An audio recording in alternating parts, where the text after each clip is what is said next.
صوفیوں کے لیے ہونی چاہیے. مذہب پرست قوم نہیں آ سکتی.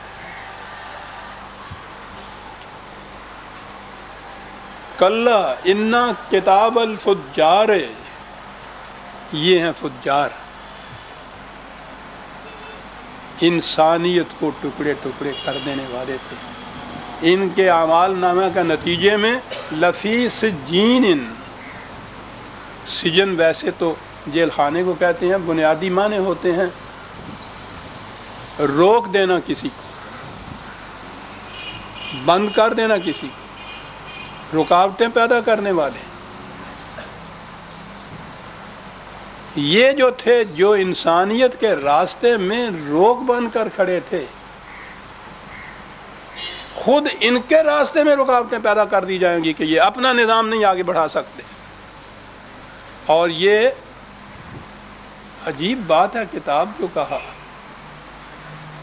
کسی خارجی قوت یا طاقت کی بنا پہ نہیں ہوگا. جو ان کا نظام تھا، تمہاری تہذیب اپنے خنجر سے آپ ہی خودکشی کرے گی.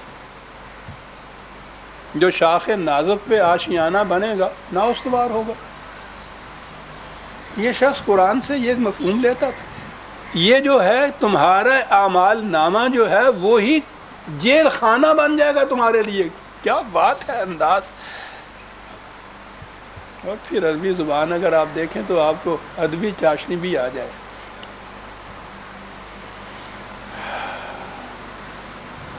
وما ادراک ما سجین،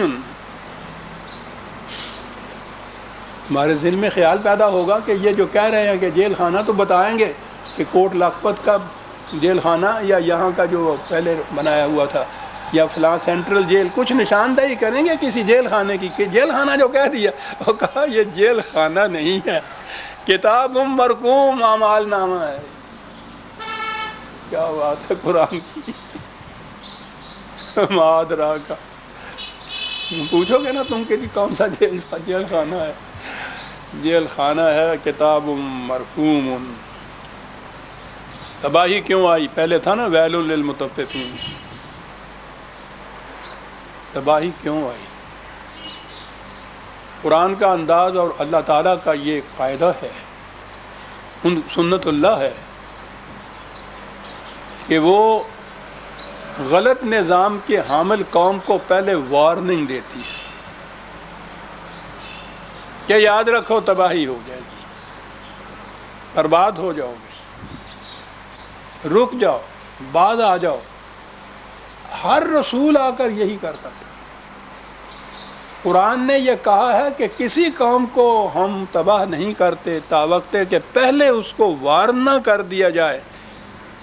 تنذیر یا انذار جو ہے یہ رسالت کی سب سے پہلی چیز ہے.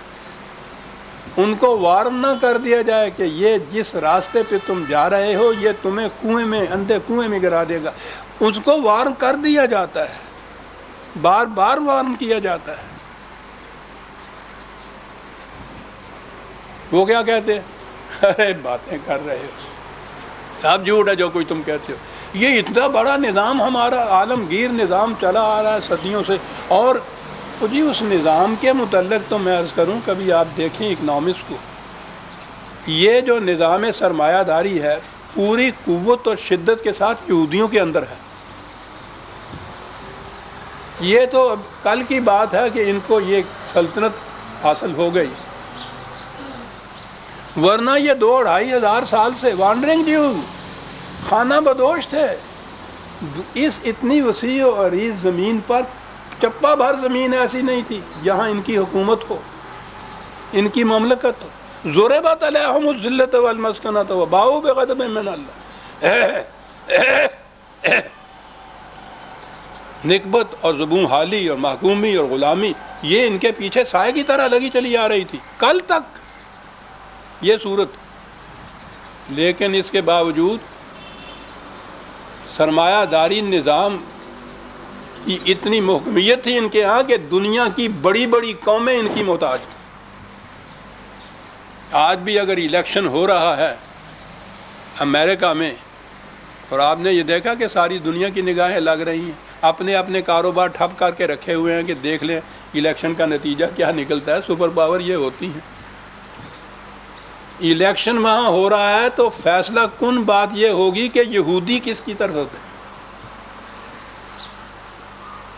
مملکت امریکہ کا. اور آپ حیران ہوں گے کہ روس کی مملکت کے اندر بھی کیفیت یہ ہے, وہ بھی ان کے دست نگر ہیں.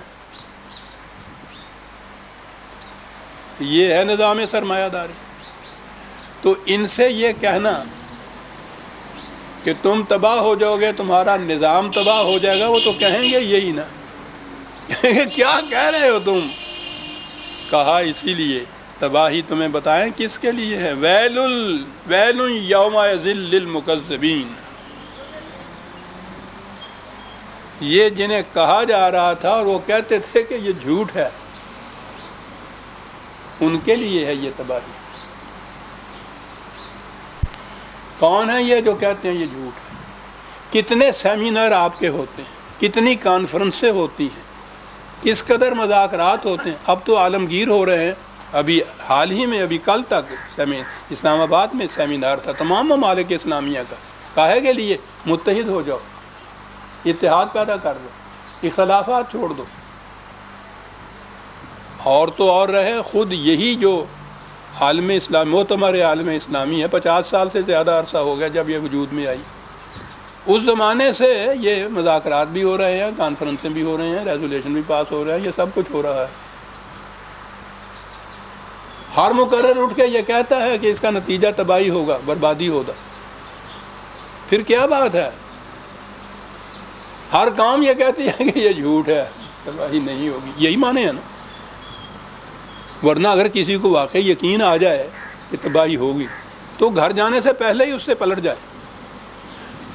وہی کی وہی, نہ دکھ جائے نہ درمار آس آئے, مگر خبتے دوا ہے. اور میں خبتے دوا ہے. کیوں؟ ویل یومئذ للمکذبین.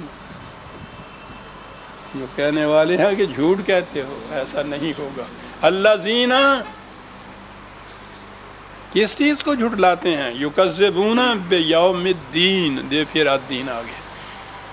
جو کہتے تھے کہ نہیں, الدین کے معنی اگر مسلک یا اعمال کی جزا یا نتیجہ لینا ہو, وہ بھی معنی ہیں کہ اس ہمارے مسلک کا نتیجہ یہ نہیں ہوگا جو تم کہہ رہے ہو, یہ جھوٹ ہے.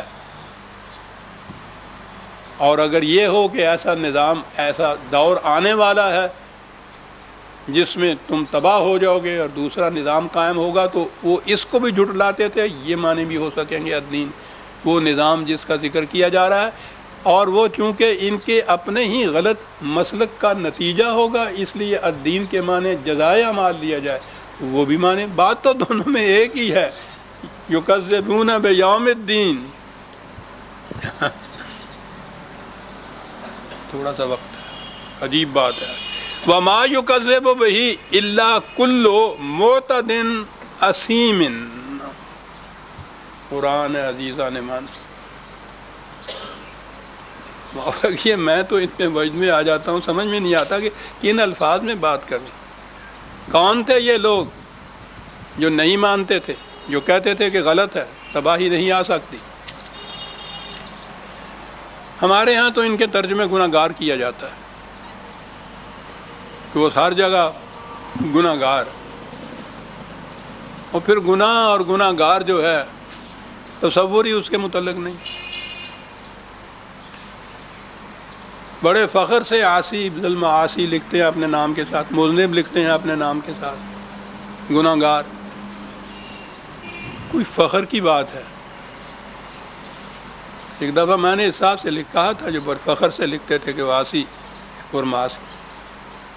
میں نے کہا وہ یہ جو عاصی لکھتے ہو نا, معصیت جرم کو کہتے ہیں, تو مجرم لکھا کرو اپنے نام کے ساتھ, پھر دیکھو دوسرے دن حوالات میں ہوتے ہو یا نہیں.